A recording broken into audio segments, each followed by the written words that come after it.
How you doing? So since he got that, I brought this one. Okay. So You were right. Yes, Oh, sir. man, that's a dope city. Well, y'all got this behind seat for old people. I'm up in age. At least I'm 71 years old now. All this low, man. I was just thinking about you being comfortable, so, you know. this man is drunk. Wait, am I drunk? I'm nobody. Yes, you do have a problem. God's got this. No, I got this. You're stupid. You're dumb. I'm a father. I'm a husband. I'm a son. I'm a leader. I am Marcus J. Scott. When the morning sun, feel the new day just begun.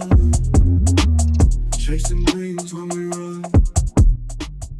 I'm Marcus J. Scott, author of The Drunken Preacher, here to encourage critical thinking, social awareness, advocate growth, resilience, provide hope, and help you find faith. Welcome to the Drunken Preacher Podcast. I'm Marcus J. Scott. Man, I'm so excited to be here. I never would have thought that I would be sitting here with my father, Bishop Thomas Scott, sitting on a podcast, talking to him. And I can't remember the last time we just sat down and actually talked. So that's what we're doing today. Welcome, Bishop Thomas Scott, and also I like to call you Daddy. How you doing today? I'm good, and thanks for the invite. And you can call me Daddy. Well, thank you. I appreciate that. So, you know, on the podcast, we just kind of talk a little bit, and as you know, I've written a book, and it's pretty much a book about my life and my internal struggles. And so there are people out there that have read my book, and a lot of people know my perspective, but I'm just curious because we've never really talked about it. Going through some of the things that I did write about, I would love to know your perspective, and then we'll get into some of the generational things. And then I just had a couple of questions from the church side as well. But first of all, let me back up. You reading the book, what were your first thoughts? Just in general. Yeah, I thought it was a good read. It's an easy read and a good read, and it talk a lot about your experience. I think I learned something new. Okay. You know, when you talk in the book about going through this year of struggle and going through counseling and all that, I think and the arrest for the DUI. So I never knew all that. So you know that was quite interesting. Okay. And captivated my attention. The other part of the book was the life of a PK. Really looking at it from a pastor's kid, which is different probably from a whole lot of other children who are just coming up. Yeah. I think the life of a pastor's kid is different and more Absolutely. challenging when you're in the church. I think that's when I looked at it and read it, I said, okay, these are some of the challenges, these are some of the struggle that a pastor kid go through. And also, I think you touch on a lot about the idea of being man, reaching manhood and so forth. Okay, yeah. So I guess you would not really know completely anyway, preacher's kid, because your biological father wasn't a preacher. Right, right. And That's then right. who I call Poppy, I know it was a little later that you were kind of under him, but you were already kind of going towards ministry and stuff yourself, right? Yeah, actually, he really had a lot with shaping my life. The late Reverend Dr. Richard Harry Patrick Cleveland. Yes, sir. Who was That's crazy about that's my you. Poppy. Yeah. You started calling him Poppy, and he was crazy about that. But he shaped me a lot in my young days. I think I was around 8 when I first met him, 7 or 8, something like that. And he kind of poured in my life and, you know, kind of challenged me. Okay. Yeah. So, but he played a major role in my life. Yeah, and so you know, I talk about in the book how, you know, some of the things you instilled in me, and it's mind blowing how I'm kind of doing the same thing even with my kids. My son just called me yesterday. He was like, "Dad, I got a question." And a young lady he's dating, she has a kid, and he asking me on parenting. I was like, "Look, I ain't getting no book. I don't know how you gonna do this." But I was just thinking. I kind of went back just on yesterday, not just in writing the book, but just on yesterday, how our relationship was, and I always wanted to be like you, and you would always tell me, don't be like me, be better than me. Yeah. And so I think that's where I got that, always wanting to strive to be the best. But yeah, I did have some challenges and struggles as a PK. And then I just want to touch on one of the reasons, so from my perspective, one of the reasons I was, I guess, nervous about asking you, because sometimes when you would answer the question, it was, I probably took it more aggressive, but it was probably more assertive from your standpoint, from saying, and I just want you to clarify your point, more of a standpoint of, look, you're an African American man in America. This is how you got to behave. This is how you got to be. And so, because you were so strong and stern, I was like, well, man, I don't really want to ask him unless I really need, really want, because it was so stern when you came with me with the answer. Yeah. And so, how was it from your perspective, even when I just came and asked the question, or? Well, when I read the book and looked at it and thought through some of the things, and I said, well, I think some of it is a generational difference in how I was raised and the time which I was raised. Mm-hmm. You got to keep in mind, when I was raised, it was a segregated time. Mm-hmm. And also there was colored water fountains, colored bathrooms, and all those sort of things. And so my expectation was, I want you to be the very best person that you can be, the man you can be. And when you used to talk about being like me, and I said, well, I want you to be better than me, was the fact that you should be able to see some of my mistakes and not make those same mistakes, some of my errors and not make those same errors, and that sort of thing. And so during the generational difference and the culture difference, it was that I didn't want my son to become a victim of racism and violence in the street and I not know what really happened. So that's why a lot of time I would say, hey, you got to be better than that person who may be European descent, and who will have a different hue, and so I want to make sure that you are becoming all that God had for you in your life. And I think you turned out quite well. Well, thank you. You may went around a roundabout way to get there. But I think I did. But you made it. God has really blessed your life, and I've seen a major difference and change in you. We were just talking about this. I was in a men's group not too long ago. A lot of times men don't share, especially with their sons, from a true emotional, intimate standpoint, like a mother would, where a mother would, hug the son and, hold son and maybe even cry or something. Yeah. And so I just want to hear from you right now, which you say, you see how I'm doing now, but what do you think of what you see now and what I'm doing and the things that I'm doing now currently, living my life, as opposed to then, how much I've grown and how do you really feel about your son now? Oh yeah, I'm very proud of the success for you, for your life, and where you're headed. As I said, it was some struggles. Mm-hmm. Everybody has some challenges and struggles in life. I don't care who it is. Mm-hmm. And even when men, we talked about a lot of men who don't ask questions. Part of that too is culture. Mm-hmm. The time I come up, a lot of us didn't have fathers in the home to ask questions. Yeah. Okay. Yeah. But I think that in coming up and looking at your life, you have turned out extremely well, and that men should even now learn to be able to open up and share with other men, and particularly share with their sons. I think that's very critical and very important, to be able to open up and dialogue and be able to hug, embrace, encourage, inspire, and want them to be all that God has for them, and to reach their full potential purpose. Now, you got to remember, now, you were always very smart in school, and of course, a few times I had caught you, kind of shooting the hooky and all that kind of thing. And I had to make you get there, because oh no. Why? Because it was a learning experience. I can't do what other kids are doing, and I got to be the very best that I can be. Yeah. And I remember those. And to be honest, just to go back there for a minute, I wanted to be like the cool kids and stuff, and cause they, you the preacher's kid, and no, I can hang out too. And so you made sure that I was straight, and you straightened me out. I ain't like it all the way. I know. Yeah, I know. But yeah, that's good. So you talked about earlier that the culture and the generational difference. One thing from my perspective is you said you would say be better than me.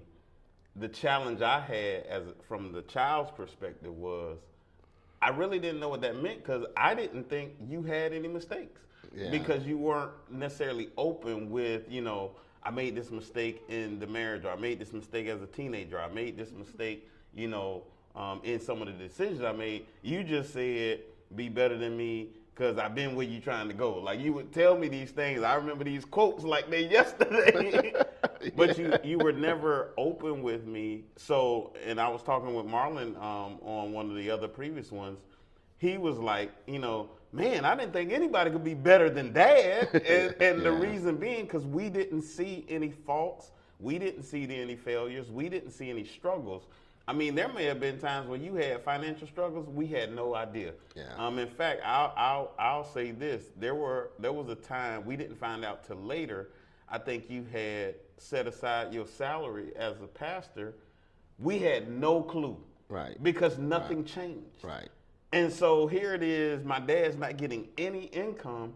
I have no clue, so I don't know that you might be going through financial struggles, or you may have had to make certain shifts. And as a child, it all looks the same to me. Yeah. So now, as an adult, I'm having financial struggles. And I'm like, well, man, my dad did this, so I just got to man up and, do whatever I got to do. But, those kind of things weren't expressed to me. So that's why I was saying I didn't see any faults. So you telling me, will be better than me or what have, I didn't know what the struggles were.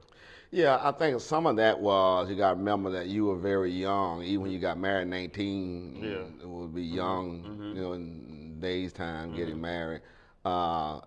Everybody, as I said again, has challenges, have struggles, and have storms they have to go through in life. There's nobody that live on this side of heaven that has not had or is not going through some storm. Either they are in a storm or struggle, or they coming out of one, or they getting ready to go into one.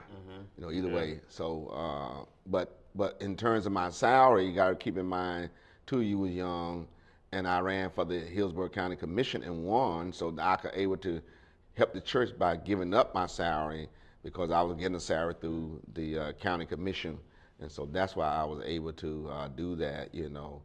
So those kind of things, you were young then, and I didn't really talk about them and that sort of thing. And so when you got to be 19, then now you're out the house pretty much. You get married, going on your own, and all that sort of thing.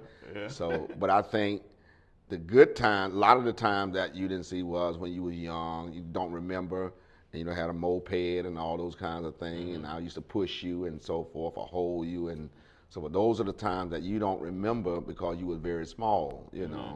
And then as time grew, I was more involved with the church and in the political public life, But overall, I thank God for our experience. I thank God for the experience that we went through and the blessings that He gave us. And even in your challenge, it taught you a lot and gave you a lot of experience so that you can help a lot of other people. Yeah, and that's what I heard Dr. Miles Monroe say. God shows us the dream, the end, but He never shows us the pathway. Right. He never shows us everything we have to go through. Right. He said He showed Joseph the dream, but He ain't showing the pit. He ain't showing the. That's right. He said because if God showed it to us, He'd be like, I got to go through all that. Yeah. Like, no, never mind. Forget the dream. Yeah. And so. I'm honestly grateful to God and you with our experience that we have and the things that I went through because it has made me who I am today. The fabric that I have now, I'm able to share with other men, and even when I'm sharing my book and my story, I've had, and this has really been really, I can't even hardly explain it, but I've had older white gentlemen, Caucasian gentlemen who have read my book, asked to sit down and talk to me and say how much I've impacted them. And these are people who are successful, or I would look up to, that I wouldn't think had any internal struggles. And they say, man, I tell you, man, that really was deep. And so for me, I'm thinking, little old me, but God used all of my stuff and is now helping other people that I didn't even think that I could touch. Right. And so I'm grateful for that. And I owe you a lot because, like I said, you helped to push that, people use resilience in that word and stuff a lot right now, but I mean, you really push that for us. Yeah, well, the thing, every father wants to see all of their children be successful and make it in life. Nobody wants their child to do bad and, not make it, And so by being a pastor and in public life, I wanted my children to be the very best that they could be according to what God purposed for their lives. And so, a lot of times, and a lot of pastors do that, so you have a tendency to push your children probably a little bit more than the average parents probably would, because again, being a PK, everybody in the church looking at you, or somebody coming reporting, your son did such and such thing, your son. Oh yeah. That kind of stuff. Don't I remember? You just like you couldn't mess up, because the saints were looking at you, the church people looking at you, and they gonna come to the pastor. How you gonna talk to us about somebody else? And your son over there doing this, your daughter doing this, So it's a little bit more challenging. But the thing that you can look at in writing your book and talking about the questions, you can tell men now it's all right to ask questions. It's all right to get somebody to mentor you. It's all right to somebody to guide you. It's all right to cry. It's all right to embrace. You can tell men that, because you walk through that path. And now you're able to help a lot of other men to be able to open up and share their own struggle. And that's one of the fallacies or weaknesses of men, period, that we don't like to open up. Women would talk. As I always said, men are more headline, Women are more detailed, Men, ask them questions, and you ask them about how's the day, they might say, it's great. That's it. They ain't talking about when you ask a female, how's the day? Oh yeah, I did such and such a day. It's a great day, and I did this and this and that, But men, it's just like that. But that's where it's so important to be able to open up dialogue and to be able to raise questions and be able to share.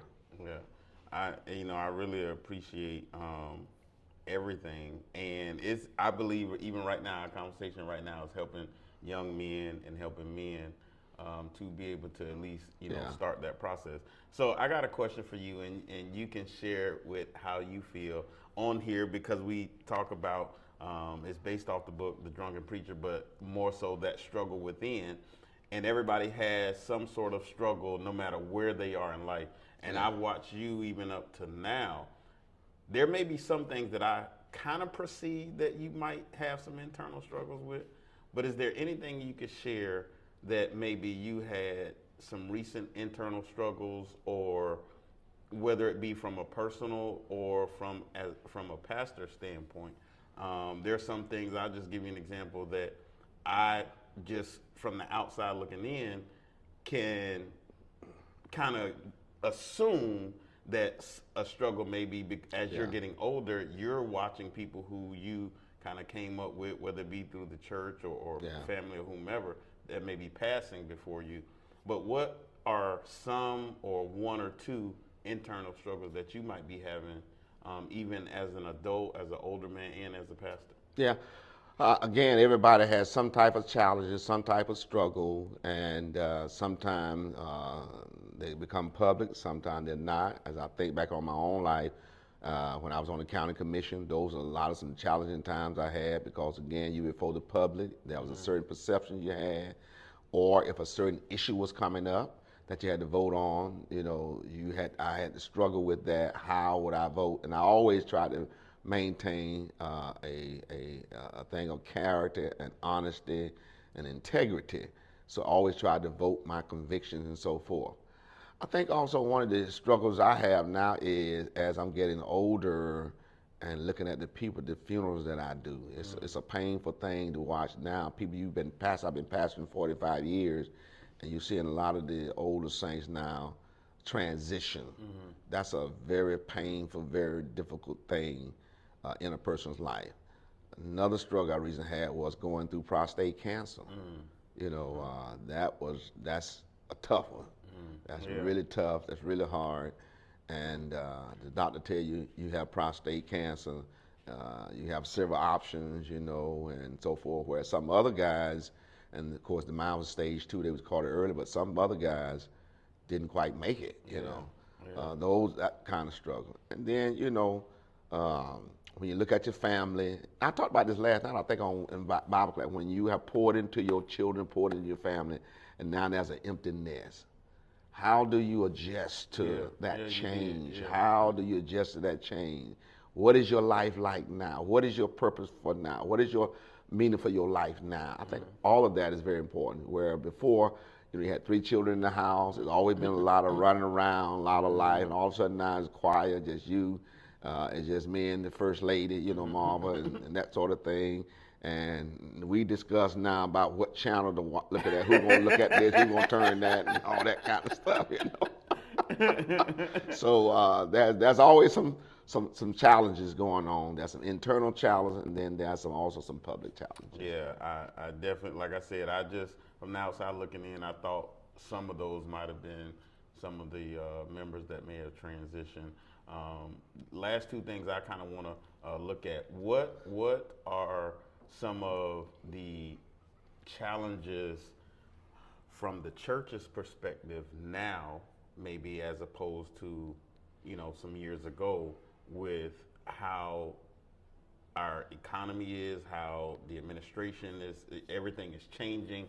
What's the struggle between the church's perspective and out in the world, or how is the church having challenges? I know some of the things that I'm looking at, we have the technology, we have all this stuff, and I see, stuff like with, Marvin Sapp, where they clip out one little part, and then the internet is taking it negative. And a lot of people looking at it different, and then getting younger people back in the church or actual people back in the building. What are some of the church's challenges and struggles in this environment? One of the things you hit in your book I thought was very important, was during the time you came along, 1998, 99, you didn't have no cell phone. You didn't have no iPhone. There was no social media, that sort of thing. None of that. Nowadays, cameras are everywhere. Everywhere you go, there's cameras. You never know what people who are looking at you or watching you, that kind of thing. And social media is everywhere. And I'm not a person that's on social media a lot, even though I do Facebook through the church and that Bible study, but as a person, because to me, when I look at, there are a lot of unrealistic expectations on social media, and then people take a lot of things out of context. They're not aware, like with the Marvin South thing, they're not aware of the church environment and the intent. I probably could go to any 200 or 300 black churches, and the pastor could have got up and said the same thing. I've been saying that since it happened. I'm like, we grew up with that. You ain't supposed to walk doing prayer. You ain't supposed to walk doing reading the scripture. You ain't supposed to walk doing all. The world does not understand spiritual things or understand the function. And in particular, we talk about the black church, the African American church, okay? So some of the things and the challenge now is we've gone through COVID. COVID had a major shift. That was a major shift in how church, how people came to church. As you know, for 3 years, I preached every Sunday to an empty church. With nobody in there but the praise team. That was it. And so trying to get those people now to come back is very difficult. A lot of people now watching online. The other aspect also that's very challenging is that young people, you have more young people that are watching online as opposed to being in the building. That's the other challenge that you have when you look at where we are now. And I think the other challenge that I have is I've been here at this church for 45 years, and now I'm trying to transition out to bring somebody else in who's younger, and that can now grow the church to the next level and get those young people and those youth back into the building. You know, one of the challenge that we are dealing with now is the political culture that we're in now, okay? And this picture that we see now, see, we've been there. You all haven't seen it, but we have. You haven't seen it, but we've been there. I was thinking that. I was thinking, this is probably how where we're going is probably how it used to look. But go ahead. Yeah. So we've seen this before, okay? And so the time when I came along in that era and that period, the black church was key in the community. Okay, you got to remember, that's all we really had, pretty much. Yeah. And everything happened through the black church. That out from the black church grew Black Wall Street. Out from the black church grew HBCUs. Out from the black church grew the Civil Rights Movement. Out from the black church grew the Civil Rights Act and the Voting Rights Act from the church. And so what we're seeing now is again, see, the Bible said there's nothing new under the sun. So what we're seeing now is that there's a shift to go back to that period where African Americans now have to come back together. The church has to come back to that place, and we have to invest in our community. We have to invest to build up, quote unquote, the HBCUs. You have to build up again the Black Wall Street so that the African American community can move forward and not rely on government to do it. And people don't understand, you know, the black church did a lot during that period, in that time, that we supported the community. We supported one another without governmental funding. Yeah.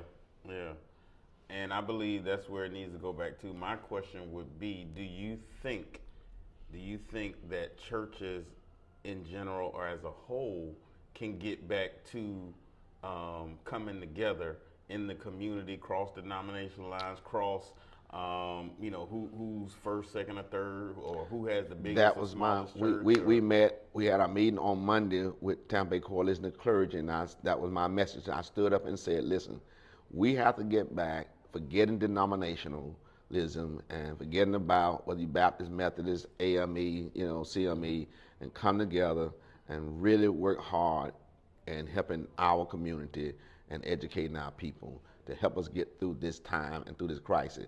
There's that group that's coming behind us, that your generation who does not know anything about what we're facing now. And so we got to be able, those of us that's been around got to be able to walk hand in hand with this generation and be able to give some guidance and some wisdom so that we can get through it.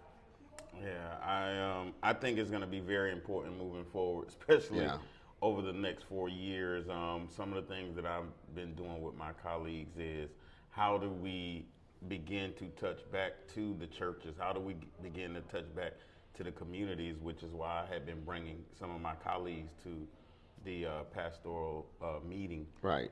So that we can start to build that connection. In fact, I just talked to a gentleman the other day. By the way, I wanted to do another land class with the churches because I had somebody say, hey, we can get churches grant money, and because we're going to need to do those things as a whole to help our community, so that we are not weighing or waiting on the government to help us out. And so, I want to thank you, Dad, for hanging out with me today. Yeah, really that's great. This. Yeah, it's good conversation. Yeah, and we need to do this more often, even off camera. Hey, that's fine with me. I got more time now. I'm got sure more you time. do. And we definitely got to have you back. Well, I want to thank you for joining us, watching us today here on the Drunken Preacher Podcast, man. I really enjoyed having you there. You got to come back and visit us here as well. Well, we're going to end it like this. You know how I always do. Remember, always have a heart of gratitude and the strength to keep moving forward. God bless you. Here's how we answer the call. Together we will break the wall. With faith we will stand tall. Every step we're taking faith, guided by amazing grace. In this journey we're safe.